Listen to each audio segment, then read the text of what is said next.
sparrows like to nest together. So I'm going to try and make a really nice long one. So I've measured the area, it's 4.5 metres. Now according to this, it needs to be 150, so 150 wide. So 150 wide, so if we allow, let's work it out. Alright. So I need to allow for the thickness of the wood.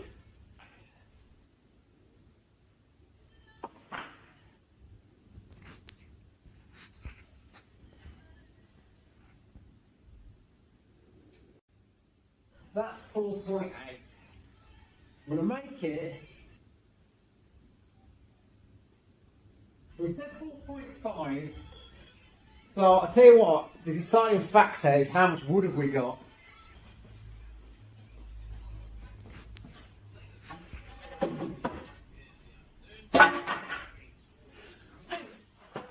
Well, let fate decide, and that will be how big we make it.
So this wood here is from the planters. So I don't know if you remember them, which I took apart. Most of the wood was quite rotten, but some of it was okay. And I wanted to repurpose the wood as much as possible. Obviously we've used some in the house, which has worked really well. And in this case, I wanted to use some of it wherever I can. And in this case, it's for bird boxes. So that I needed to make a bigger back plate than the front. And it was just a case of finding enough wood that I could use. So this worked out perfect, and obviously the size of the whole project was dictated by how long a piece of wood I could find, in this case, as you can see. So I try and do it as efficiently as possible, so get all the pieces ready and laid out, draw the lines, and then I cut multiple pieces, side pieces, because even though it's one long bird box, they all need to be different sections. So very much for sparrows. Sparrows like to live together, but they don't like live in one massive box. They're all still zonal still. So all I'm doing here is just positioning them in place and screwing them on. They should have all been in line level. They weren't particularly, but again, it's nature isn't perfect. So as long as it's doing the job okay, that's fine. This piece of wood, I think this was left over from when I did some skirting boards. So it's not quite reused, but it's just spare that I had. So, and I wanted to do this for front, nice clean front, so it'll work well, hopefully.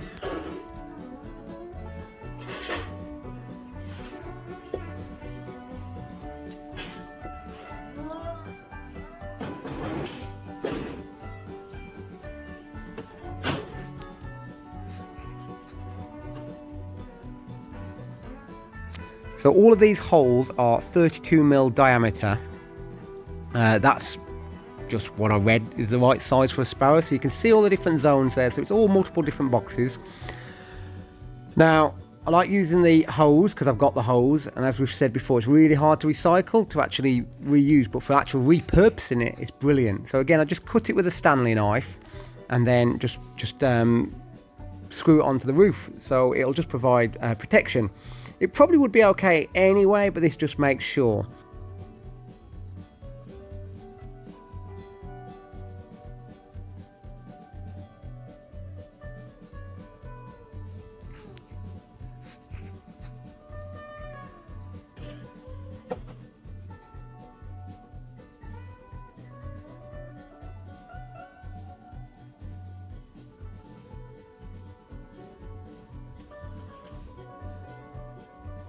Anyway, think about the with the holes. What I'm going to do, I haven't done it on just yet, but I will do it in a little while, is you get these metal circles, and the reason for that is baby birds can be vulnerable from squirrels, from magpies, things like that, and they can peck or chew. Particularly squirrels can chew and make the holes bigger. So by getting the metal circle on it, that just protects it, so the hole can't be enlarged. This is a very handy little tool. All I did was just within the holes, just sanded them a bit so it's nice and smooth.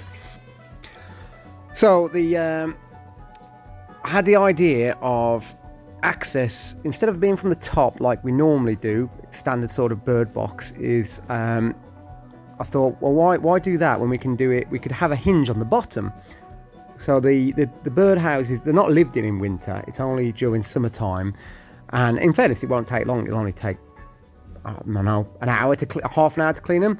So what I've done with this, partly because I had the wires, partly because I really like wires, partly because I had them, all I've done is put a hoop at the top and a hoop at the bottom. And then it's very important, regards to the bit in the middle, that you had a bit of the screw either side, because I'm gonna fit them as tight as I can now, but I can unscrew them so I can unhook them. But I can also screw them tighter to make sure the bottom's held in really tight. Now, for summertime, I'll obviously not touch this, but come winter, it's very important that you clean your bird boxes, just in case of any disease or parasites or anything like that. So this is really easy to do if you can open it from the bottom. Now, maybe with a normal little birdhouse, it wouldn't matter because they're not heavy. You can just take them off the wall, no problem. But this is a heavy birdhouse, and this can't just be brought down easily. Whereas by doing this, all I do, so tighten it up now, make sure it stays shut, no problem. I've got multiple ones as well as backups just in case. So I think I've put 4 on in total, plus a clasp in the middle. So it's not going to come undone by accident. And if one comes undone, there's still 4 others to back it up. But come winter, when I want to clean them, I can unscrew them all, unhook them, and then it will just open the bottom and I can clean it. Okay, so I've not recorded all of this because it proved really, really difficult. I'm super confident now. I'm reasonably confident. So again, this bird box is very heavy. I can just about pick it up on my own, but that was hard. So it's definitely better to live with 2 people. Now I did try some other times and tried to film, but it would be very long and very dull of how many times I attempted to do this. But sometimes it's good to sleep on it, and in this case what I did, I came up, thought about using pulley. Now just having the pulley at the top meant I was lifting it straight up and it just was too heavy. It just weighed a ton. So what I did, I've got a pulley at the top and a pulley at the bottom with the view of making it a 3-to-1 lift. It was still very heavy and there was no way you could pull it with the pulley alone. But all I did, we had one person holding it in place, and then again, sometimes just many hands make it so much easier. So one person either side, we had to lift it in place, and the main thing with the pulleys that they allowed was us to be able to hold it. And then it's just a case of getting a screw in, getting one big screw in. Okay, it won't hold it for long, but it just buys that time. So as soon as I've got one in, one side, great, no problem. Get it in the other side, great. It was really awkward, and if you look at it in detail, it's slightly not even, but again, nature isn't perfect, so that's okay. And I mean, look, it looks fine. So I was happy with that.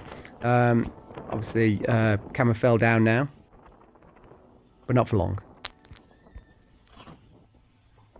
So I don't know when you fell over, but you fell over at some point doing that. But it's coming on really well. Very pleased with it. I'll show you this top bit a bit closer. Okay, so I've got the screws in the side, which are probably the most important bit, that's these. However, there's a few other bits and bats done.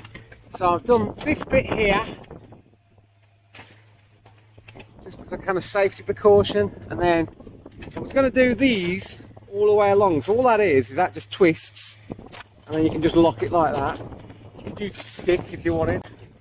I've just gone for that just because, well, it works. So the other bit is these bits, I'm really pleased with these.